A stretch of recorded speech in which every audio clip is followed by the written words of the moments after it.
মিত্র ইনস্টিটিউশনের 207 নম্বর booth, এইখানে vote দেন বাংলার মুখ্যমন্ত্রী মমতা ব্যানার্জি। এসআইআর সেই বুথে বাদ গেছে 127 জন ভোটারের নাম। এসআইআরের খসড়া তালিকা থেকে প্রায় 44,787 জন ভোটারকে বাদ দেওয়া হয়েছে এই ভবানীপুর কেন্দ্রে, যা ওই আসনের মোট ভোটারের প্রায় 21.7%।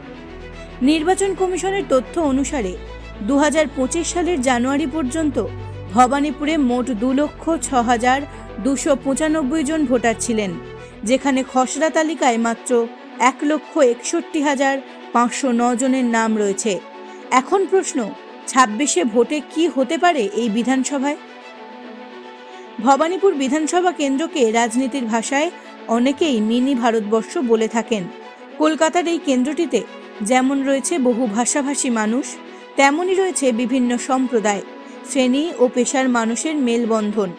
ফলে এখানে ভোটের অঙ্ক কখনোই একমাত্রিক নয়, বরং সামাজিক সমীকরণ, প্রার্থী, জাতীয় রাজ্য রাজনীতি সব মিলিয়েই ফল নির্ধারিত হয়। 24শে ভোটের সমীক্ষায় দেখা যাচ্ছে ভবানীপুরে ভোটারদের মধ্যে সংখ্যাগরিষ্ঠতার দিক থেকে কায়স্থ সমাজই সবচেয়ে প্রভাবশালী। মোট ভোটারের প্রায় 26.2% এই সমাজভুক্ত। ফলে দীর্ঘদিন ধরেই এলাকার রাজনৈতিক চালচিত্র নির্ধারণে তাঁদের ভূমিকা গুরুত্বপূর্ণ। এরপরেই রয়েছে মুসলিম সমাজ, যাদের ভোটার অংশ প্রায় 24.5%। এই দুই সম্প্রদায় মিলিয়ে মোট ভোটারের অর্ধেকেরও বেশি হওয়ায় যে কোনো রাজনৈতিক দলের কাছে তারা অত্যন্ত গুরুত্বপূর্ণ ভোট ব্যাংক। এদের পর রয়েছে পূর্ব অঞ্চলীয় ভোটার, যাদের সংখ্যা আনুমানিক 14.9%। এই গোষ্ঠীর মধ্যে মূলত বিহার, উত্তরপ্রদেশ ও ঝাড়খণ্ড থেকে আসা পরিবারগুলির প্রভাব লক্ষ্য করা যায়। পাশাপাশি ভবানীপুরে মারোয়ারি সমাজের অংশ প্রায় 10.4%, যারা সাধারণত ব্যবসা ও মধ্যবিত্ত শ্রেণীর সঙ্গে যুক্ত।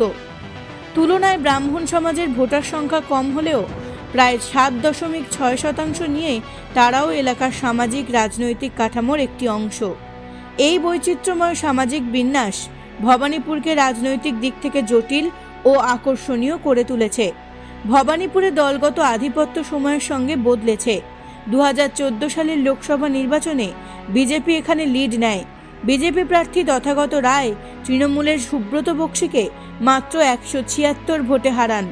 উল্লেখযোগ্য বিষয় হল, সেই সময় মুখ্যমন্ত্রীর বাড়ি থাকা 73 নম্বর ওয়ার্ডেও বিজেপি জয়ী হয়, যা রাজনৈতিকভাবে বড় বার্তা দিয়েছিল।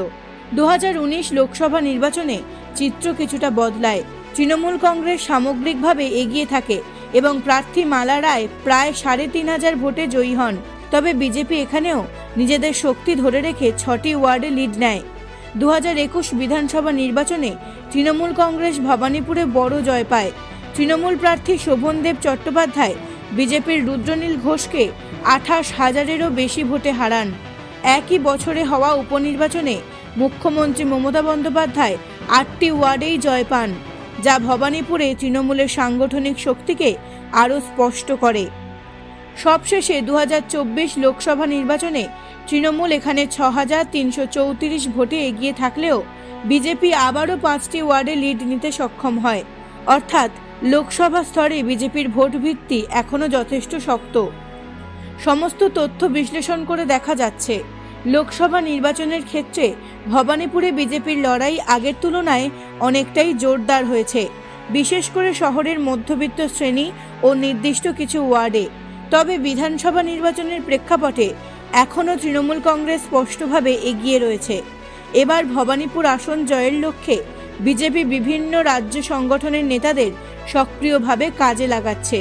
পাশাপাশি এসআইআর প্রক্রিয়ায় বাতিল হওয়া ভুয়া ভোটার ইস্যুকেও বিজেপি নিজেদের পক্ষে কাজে লাগানোর চেষ্টা করছে, যাতে ভোটের অঙ্কে সুবিধা পাওয়া যায়।